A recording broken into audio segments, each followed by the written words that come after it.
During the videos we watched, a Republican running for the governor of Georgia by the name of Brian Kemp disenfranchised 53,000 voters,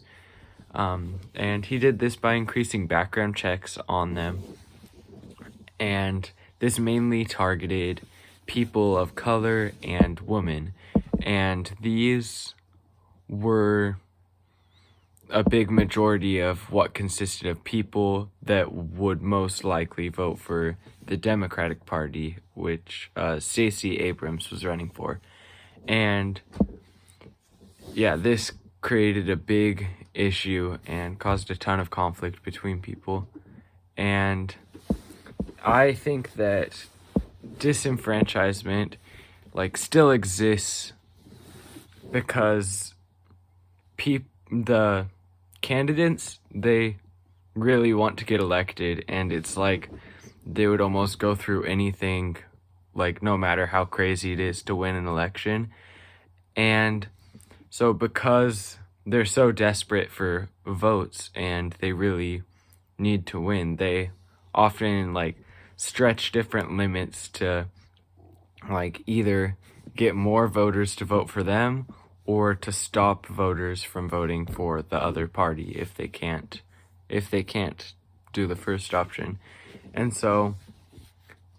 candidates do this by putting barriers on different people that they think are going to go towards the other party. So if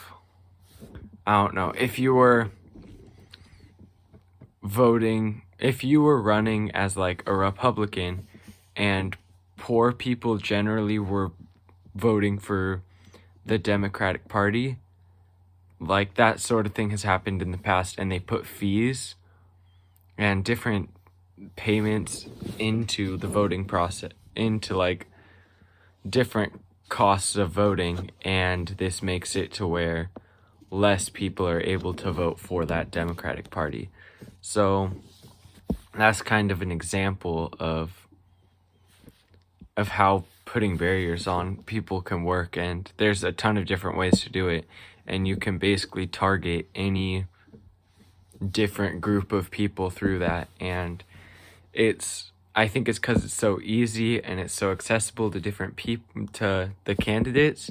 and you can stretch the limits. I think that's the reason why it's kind of so popular. And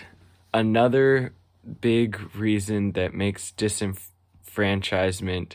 an issue is because no matter how many laws we really make to try to stop it, there's always different ways that people can stretch different laws, and that makes it so they can basically do anything. Not anything, but different candidates can still, it's hard to explain, but different candidates can still stretch the boundaries of whatever laws there are in place so that they can do what they want to do to get the voters to sway more towards them or to stop them from voting the other way.